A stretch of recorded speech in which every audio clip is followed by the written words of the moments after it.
Let's turn to exploring the Shema, discussions on the issues of Trinity. Let's take about 30 minutes to go through the notes. We are in the middle of looking at a series of passages about the Holy Spirit.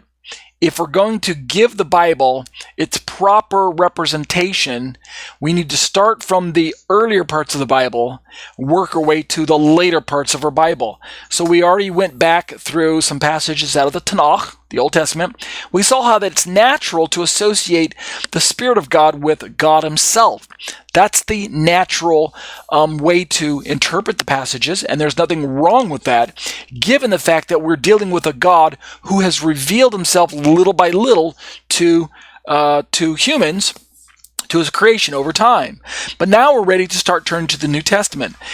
These are the words of Yeshua. Let's pick up our commentary tonight in John 14:17, ESV. We left off with this last week, so I'll start with this week. Yeshua says, speaking of this promise of the Spirit, He's talking to the disciples. He's talking about the Comforter that the Father is going to send, that He Himself is going to send. He says, even the Spirit of truth, whom the world cannot receive because it neither sees Him nor knows Him. You, speaking of the disciples, you know Him, for He dwells with you and will be in you.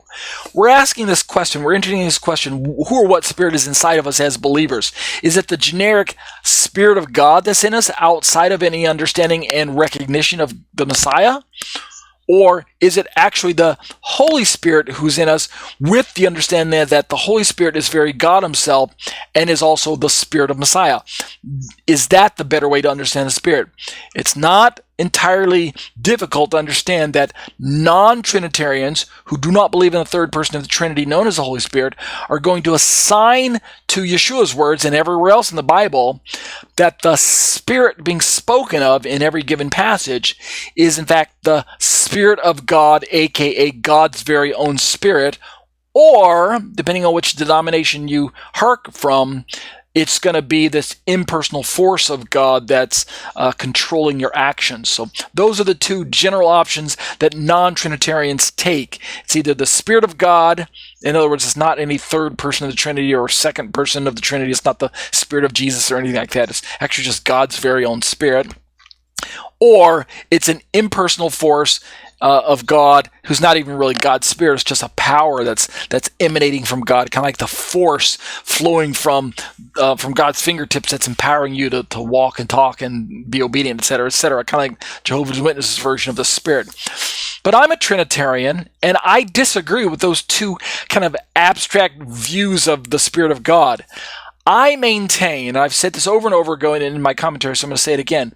I maintain that when we're talking about the Holy Spirit in the Bible, that by the time we get to the Apostolic Scriptures, the New Testament, the Brit Chadashah, whatever you want to call it, the New Testament, the Latter Ketuvim, I heard one Messianic rabbi refer to them. When we get to this part of our Bible, we've got enough of the revelation of God that has been unfolded before our eyes that we can now understand that the Spirit is Himself a third person who goes forth from God the Father, and He's separate and distinct from the man known as Jesus, and He's also separate and distinct from the Spirit that is God Himself, because God Himself is a Spirit. This third person known as the Holy Spirit can do the will of God, and yet in His ontological makeup, that is His very definition, the homoousian, the stuff that He's made up of, He's full deity. He's very God Himself. He belongs to the Godhead. So He's not separate from God in being, but He's separate from God in person. And that's the mystery of the Trinity that I hold to.